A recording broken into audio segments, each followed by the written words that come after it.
Salut à toi, je suis content de te retrouver pour cette nouvelle vidéo des 20 ans à venir où on va voir aujourd'hui pourquoi il faut se méfier de ce qu'on appelle les investissements locatifs en Pinel. Je suis Xavier, je suis investisseur immobilier en marge de mon activité traditionnelle salariée et en quelques années j'ai acquis pour 1,6 million d'euros de biens mis en location. Avant qu'on commence à voir les avantages et les inconvénients de ce type d'investissement, je voudrais balayer avec toi les caractéristiques de ce qu'on appelle un investissement Pinel. D'accord? Le premier élément que tu dois savoir sur le Pinel, et c'est vraiment l'élément clé qui ressort partout dans la presse, auprès de ton banquier, du gestionnaire de patrimoine, c'est un produit de défiscalisation. Qu'est-ce que ça veut dire? Ça veut dire que en contrepartie de faire un investissement immobilier qui va sortir de terre dans quelques années, l'État va te garantir une déduction fiscale. Donc grosso modo, l'État va te dire tu paieras moins d'impôts. D'accord? C'est le premier élément, c'est la vocation du Pinel. Mais pourquoi l'État fait ça? L'État fait ça pour éviter d'avoir lui-même à créer des logements, à sortir de sa poche de la trésorerie pour investir massivement pour faire sortir de terre des programmes. L'État dit aux particuliers comme toi et moi, investissez à ma place entre guillemets et moi du coup je vous propose de payer moins d'impôts dans quelques temps. Donc c'est vraiment la base de ce système. C'est un programme qui, entre guillemets, existe depuis longtemps sous différents noms. Le Duflo, le Robien, c'était grosso modo la même philosophie. Et depuis 2015, ça s'appelle le Pinel. Ce que tu dois comprendre, donc au-delà d'être des types d'investissements dans des programmes neufs, c'est que c'est également des programmes qui vont avoir des qualités environnementales intrinsèques élevées. L'État planifie pour l'avenir, du coup, les programmes auront des conditions écologiques, d'isolation très performantes. D'accord? Ce n'est pas n'importe quel type de programme qui sera éligible au programme Pinel. Ensuite, ça va être également des programmes qui sont faits dans des zones que l'État a identifiées comme manquant de logement. D'accord? Donc on parle de 4 zones aujourd'hui en France. A1 bis, c'est des termes un petit peu techniques, jusqu'à B2. Et ces zones, elles sont réparties un petit peu en France et dans les îles, essentiellement en région parisienne, un petit peu dans le nord, beaucoup sur la côte est. Donc voilà, tu ne peux pas trouver forcément ce type d'investissement en bas de chez toi facilement, c'est vraiment des zones spécifiques. Ensuite, ce qui va être contraignant qui va être une des caractéristiques du Pinel, ça va être le type de location que tu peux faire. Ça va être des locations en régime nu. Si tu connais un petit peu l'immobilier, tu sais qu'il y a le régime de la location nue, le régime de la location meublée. Pour du Pinel, c'est de la location nue. On verra les avantages et les inconvénients juste après. Ensuite, une fois que tu auras investi, l'appartement que tu détiendras sera conditionné à un plafond de loyer. Pourquoi? L'État dit deux choses. Un, il me manque des logements en France. Et deux, il faut que je puisse proposer des logements plutôt bon marché aux classes moyennes. Du coup, l'État te dit, investis, mais du coup, comme je souhaite que ces logements soient destinés à la classe moyenne, tu ne peux pas le louer forcément au prix du marché. Tu es plafonné au niveau des loyers. C'est un élément important. Et l'autre élément, c'est que tu ne vas pas pouvoir forcément le louer à tout le monde. Les personnes qui seront locataires demain en résidence principale de ton logement seront des personnes qui auront des conditions de ressources bien spécifiques, encore une fois, pour rester essentiellement dans la classe moyenne. Et tous ces éléments-là, grosso modo, ils sont packagés, ils sont super bien designés, ils brillent, grosso modo, et ils te sont proposés par soit ta banque, soit des gestionnaires de patrimoine, où on t'appâte avec principalement ce produit de défiscalisation et grosso modo on te dit signez en bas à droite et voilà tout ce que vous allez économiser et gagner entre guillemets comme argent. On parle d'investissement canapé, d'accord? C'est des investissements clés en main. Par rapport à l'investissement plus traditionnel, il faut soi-même chercher son bien, potentiellement faire des travaux, etc. Donc on parle d'investissement tout clé en main, investissement canapé. C'est un petit peu péjoratif, mais c'est ce qui se dit dans les milieux des investissements. Alors maintenant, quels sont les avantages et les inconvénients? Ce que je vais te dire là, il ne faut pas le prendre comme une valeur absolue sur tous les programmes Pinel. Mais de mon expérience et de ce que j'ai pu voir, ça va concerner une grande partie de ce type d'investissement, peut-être 90-95%. Donc c'est vraiment des éléments qui sont bons à avoir en tête si on te propose ce type d'investissement. Avantage premier, forcément l'économie d'impôt. Ça, c'est indéniable, tu feras des économies d'impôt. Et elles seront différentes selon la durée de détention du bien. Si tu vas garder ton bien 6 ans, eh bien, tu pourras faire une économie de 12% du montant de l'investissement global, voilà, frais de notaire compris. Si tu le gardes 9 ans ou 12 ans, ces pourcentages vont augmenter jusqu'à 21% de réduction fiscale du montant total de l'opération. Donc ça peut représenter des montants conséquents néanmoins. C'est également un produit qui est essentiellement normalement proposé pour tout le monde, mais tu vas pouvoir le récupérer entre guillemets et le louer à tes proches, à tes ascendants ou tes descendants. Donc on te laisse un petit peu de marge de manœuvre sur quoi faire avec ce bien. Tu peux le récupérer pour aider tes proches, grosso modo. Mais ils doivent tomber dans les mêmes critères qu'on a vus précédemment, mais grosso modo, tu peux le récupérer pour aider tes proches. Et bien sûr, tu te crées un patrimoine. C'est toujours mieux de se créer un patrimoine que rien du tout. Donc ça, je suis un fervent partisan de se créer un patrimoine en empruntant par la banque. Tu peux le faire avec du Pinel, donc dans l'absolu, c'est bien de suivre cette trajectoire-là. Maintenant qu'on a vu les avantages, il y a beaucoup de bémols à associer à ce type de programme par rapport à de l'investissement immobilier dans l'absolu. Okay ? Donc moi, ce que je vais comparer, c'est souvent le Pinel par rapport à d'autres investissements immobiliers qu'on peut trouver ou qu'on peut faire soi-même. C'est parti. Le premier élément que tu dois avoir en tête si tu es intéressé par ce type de programme, c'est le prix auquel tu vas acheter le bien. Souvent, ce prix, il est très élevé. Pourquoi il est très élevé ? D'une part, c'est du neuf, et d'autre part, il va y avoir beaucoup d'intermédiaires dans la chaîne de commercialisation du bien.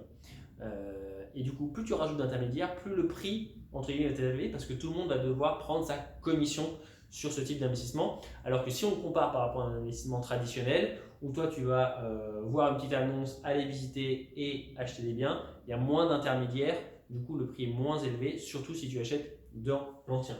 Et là on parle de 15 à 20% en général de surcote de ce type d'investissement. Deuxième élément, encore une fois comme c'est un investissement canapé, où grosso modo toi en tant que futur propriétaire, on ne te demande de rien faire, de rien gérer, tu vas avoir également plein de frais annexes. Déjà, la personne qui t'aura imaginé le prix du bien, on appelle ça des frais d'ingénierie qui seront packagés là-dedans, dans les frais.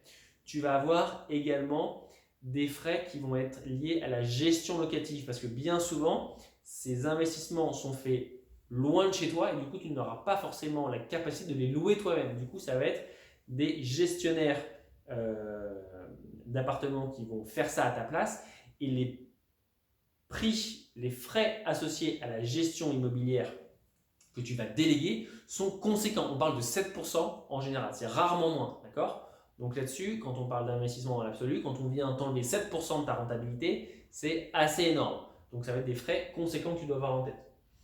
Ensuite, l'autre élément, c'est que si tu souhaites récupérer ton bien, le vendre parce que tu as un aléa dans ta vie personnelle et que tu as besoin de récupérer de la capacité d'emprunt, reprendre un peu de capital que tu auras déjà remboursé, eh bien si tu fais cette opération de vente avant 6 ans, tu vas devoir rembourser toutes tes économies d'emprunt que l'État t'aura données jusqu'au moment où tu devras sortir de l'investissement. Donc ça, c'est assez contraignant par rapport à l'investissement plus traditionnel où tu n'as aucune contrainte en termes de temps. Autre élément, ça va être la fiscalité de l'opération. Et ça, c'est toute la bizarrerie de la chose.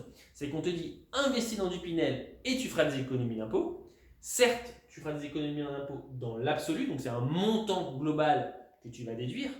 Mais toi, tes revenus, comme tu vas investir dans un logement, que ce logement va te générer des revenus, ta base d'imposition va augmenter. Donc, en tant que particulier, comme tes revenus vont augmenter, tu vas payer plus d'impôts. Effectivement, tu vas réduire un montant fixe, mais tu auras plus d'impôts, entre guillemets, à payer. D'accord ?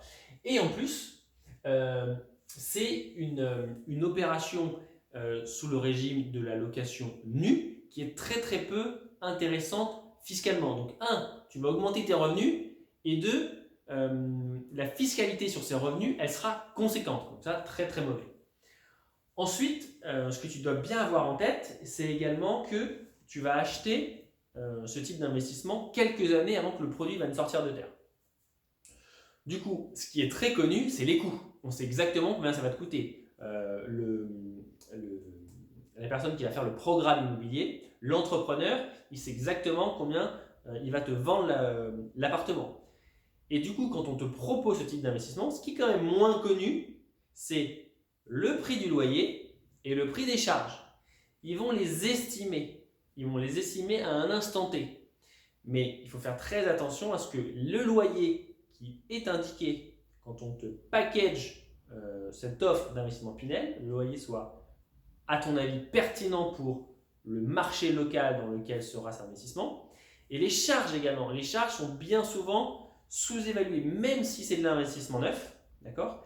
Comme c'est un investissement où il y aura beaucoup de gens comme toi qui seront investisseurs du programme, eh bien, en général, ça sera un immeuble occupé par uniquement des locataires. Du coup, bien souvent, ce qu'on constate, c'est que quand un immeuble est occupé par des locataires, il se dégrade plus vite que si ce n'est les propriétaires qui y résident. Donc les charges ont bien souvent tendance à être plus élevées quand il y a beaucoup de locataires que quand il y a des locataires et des propriétaires. Là, il y aura beaucoup de locataires, donc tes charges, elles vont sûrement augmenter. Donc fais super attention aux loyers et aux charges qui sont proposées, parce qu'en général, elles sont surévaluées pour les loyers et sous-valorisées pour les charges. Donc à toi de faire ton travail, de regarder ces deux postes-là sur la rentabilité globale de l'opération. Ensuite, l'autre élément auquel tu dois faire attention, c'est la difficulté à la revendre. Pourquoi je te dis ça ? Tu pourrais me dire, ah non, j'ai un bien, il est neuf, je vais le garder 6 ans, ça va être facile de le revendre. Attention à ça. Pourquoi je te dis ça ? C'est parce qu'encore une fois, tu ne seras pas le seul à avoir investi dans ce programme-là en tant qu'investisseur. Du coup, si toi tu veux sortir de ce type d'investissement au bout de 6 ans, c'est-à-dire le revendre, est-ce que tu crois que tu seras le seul à revendre ton bien au bout de 6 ans ? Bien sûr que non. Il y aura plusieurs personnes dans ton cas qui vont revendre le bien en même temps. D'accord ? Donc à ton avis, qu'est-ce qui va se passer sur le prix de ton bien si au deuxième, au rez-de-chaussée, dans l'autre bâtiment de la résidence, il y a le même type de bien qui se vend en même temps ? Forcément, les prix seront tirés vers le bas. D'accord ? Donc il faut faire attention à ça. Quand on revend dans le Pinel, il y a plein de lots et ces lots sont remis sur le marché en même temps. Du coup, ça met de la pression à la baisse sur le prix de vente. Et enfin, et ça je l'ai gardé pour la fin, c'est l'élément clé qui est pour moi très très négatif quand on considère ce type d'investissement immobilier, c'est que bien souvent tu vas avoir un effort d'épargne mensuel. Alors qu'est-ce que ça veut dire un effort d'épargne ?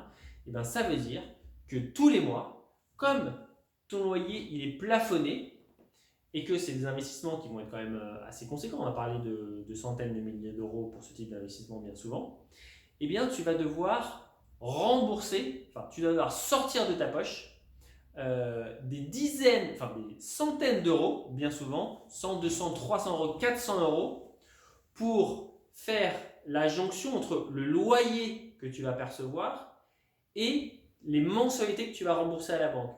Parce que dans le cas du Pinel, les mensualités sont très loin du coût de ton crédit. Tous les mois, ton crédit va te coûter entre guillemets cher et tes loyers ne vont pas couvrir ton crédit. Donc, tu vas devoir tous les mois, toi, sortir de ta poche des montants significatifs. Donc, ce que tu vas récupérer en termes de défiscalisation, d'économie d'impôt, tu vas le repayer de l'autre côté de ta poche tous les mois. Et quand tu considères un autre investissement immobilier, par exemple dans l'ancien, bien souvent cet effort d'épargne, il n'existe pas. Il est assez courant de faire des opérations quasiment blanches. Donc quand tu compares deux types d'investissements, là tu te dis que le Pinel, si je dois sortir de ma poche tous les mois des centaines d'euros, quand je le compare, c'est pas bon du tout d'aller dans cette voie-là. Donc ce sont les éléments principaux que je voulais évoquer avec toi. Le Pinel, attention, quand on te le considère, quand on te le propose, analyse bien tous ces éléments-là, ne sois pas aveuglé par la carotte fiscale et donc sois judicieux dans tous les éléments que tu vas regarder. J'espère que cette vidéo t'a plu, que tu comprends un peu plus sur ce qu'on appelle la loi Pinel. Et si tu as été intéressé, n'hésite pas à regarder les autres vidéos que j'ai mis à disposition, tant sur Instagram que sur ma chaîne YouTube, les 20 ans à venir. Je te dis à très vite pour une prochaine vidéo. Salut!